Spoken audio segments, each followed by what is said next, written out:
listener production. Hi, Natarsha Belling with you and welcome to the afternoon edition of The Briefing. Coming up in our deep dive, weight loss drugs are back in the headlines after a major celebrity endorsement this week from former tennis superstar Serena Williams. But now Australian health experts are warning we still don't know the long-term consequences of the medications and are calling for those prescribed with drugs like Ozempic to also be supported with access to a qualified dietitian. We unpack these new developments in just a moment. But first, let's check the afternoon headlines this Friday, the 29th of August. Outback crocodile wrangler Matt Wright has spoken outside court after being found guilty today on 2 counts of attempting to pervert the course of justice after a fatal helicopter crash in the Northern Territory. The jury was unable to reach a verdict on a 3rd charge. Mr Wright was accused of trying to cover up evidence into the crash in 2022 that killed his co-star Chris Willow-Wilson and also left the pilot a paraplegic. The jury today finding Mr Wright guilty of lying to police about fuel levels in the crashed chopper and also pressuring the pilot, who was the sole survivor, to manipulate flight records. Here is Mr Wright outside the Darwin court after today's verdict. Pretty disappointed in the verdict. It's been a long fight and we've got a appeal in process now and we'll keep moving forward with this. But, it's been devastating for everyone involved. Mr Wright was released on bail with his legal team saying they will appeal today's decision. The 2 people questioned by police in relation to the Porepunka shooting in regional Victoria have been confirmed as the wife and son of fugitive Desi Freeman. 42-year-old Marley Freeman and a 15-year-old were interviewed and then later released by police. Here is Victoria Police Commissioner Mike Bush. There was search warrants executed last night. People were interviewed totally and specifically in relation to the homicide investigation. So those searches have been completed, the interviews have been conducted, those people have been released. There may or may not be charges that follow. The search for Freeman has now entered its 4th day, with police from across the country continuing to search rough terrain in challenging weather conditions. Freeman shot dead 2 police officers and injured a 3rd on Tuesday morning as Victoria Police executed a search warrant. And comedian Dave Hughes is recovering in hospital after suffering serious injuries in the AFL Legends game at Marvel Stadium last night.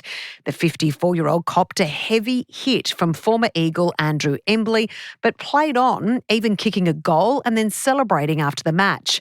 Speaking on Triple M Breakfast in Melbourne, Hughesy says his wife rushed him to the hospital earlier this morning, where scans revealed the serious damage. Yeah, my wife decided that we should come here about 5 a.m. because I was groaning too much. And, so we've got 5 broken ribs and a punctured lung. No! Oh, my gosh. Oh, you are the new Dipper. And we wish Hughesy all the very best. Now it's time to get into our deep dive on the new health concerns over rapid weight loss drugs like Ozempic and Mounjaro. The medications are again making headlines this week after former tennis world number 1 Serena Williams announced she was a new ambassador. They say GLP-1s for weight loss is a shortcut. It's not. It's science. After kids, it's the medicine my body needed. But now leading medical experts are calling for better health support for Australians using the weight loss drugs, saying we don't know the long-term consequences and consumers need better support, including access to qualified dietitians. Joining us is Dr Terri-Lynne South, who is a GP and a dietitian who specialises in obesity. Doctor, thanks so much for joining us. There is a clear focus now on ensuring there is the correct support group around people who are using weight loss drugs, including Ozempic. Can you explain what that means, please? Well, what it means is when we did the research studies of looking at GLP-1 medications for obesity management, they were all on a bedrock of dietary intervention support and lifestyle behaviour change. And I think that gets lost in the nuances of how effective these medications are.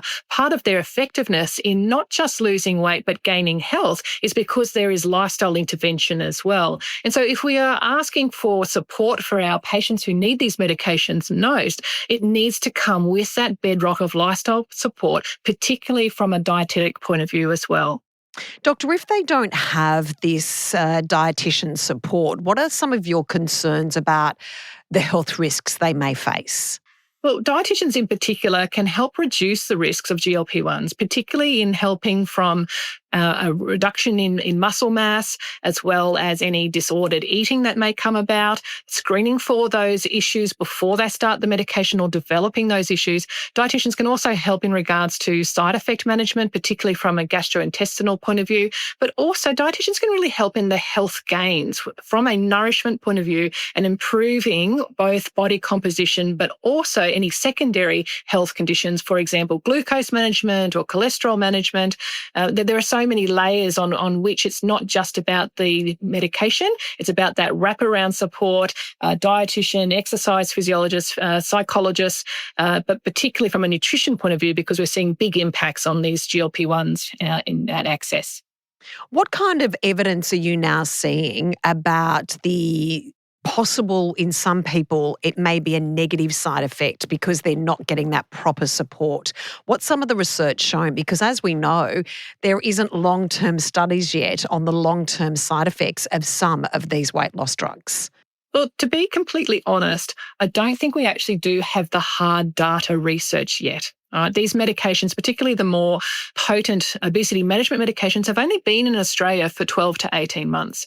And so there is going to be a lag between what we're seeing through our experiences as clinicians and as patients.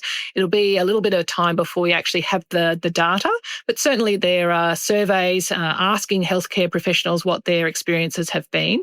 And the concern is that there has been more of a drive about weight loss at the expense of nourishment. Some people have argued that these weight loss drugs have been instrumental, have been life-changing. They've received great health benefits from that.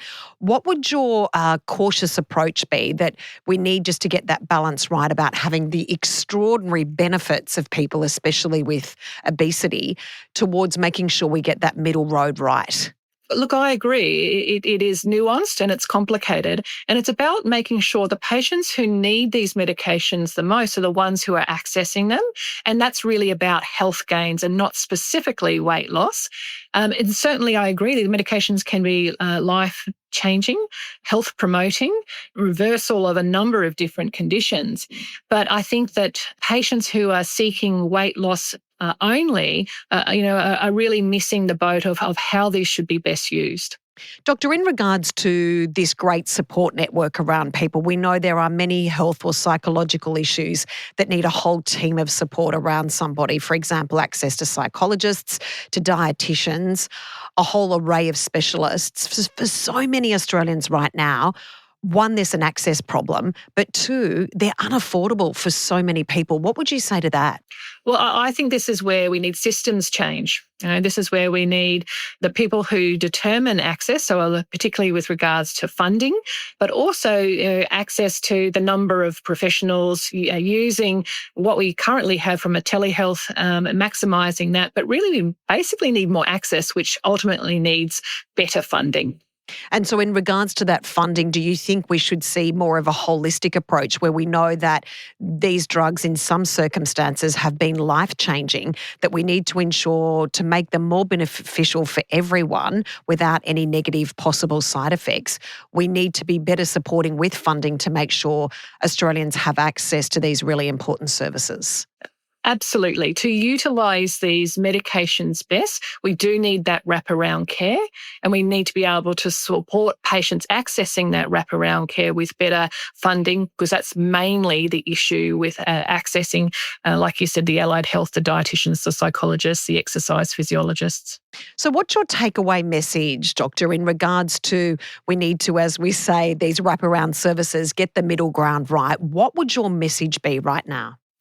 my message is when we are looking as being prescribers of GLP-1 medications, at the same time, we need to make sure that wraparound care is there from the get-go. We really appreciate you joining us, Doctor. Thank you so much. Thank you. That was Dr Terri-Lynne South, and that's it for this episode of the afternoon edition of The Briefing. We'll be back tomorrow with the weekend briefing, and on tomorrow's episode, Antoinette is joined by Randa Abdel Fattah. I am in a world where my children, and by extension all children, are potentially dispensable. And so I can't stop that fight, but of course it's draining at times. It means that you can't necessarily be the best version of yourself at home, but you just keep going, doing a lot of work. We'd love you to subscribe or follow us on Instagram @The Briefing Podcast. I'm Natarsha Belling. See you next time.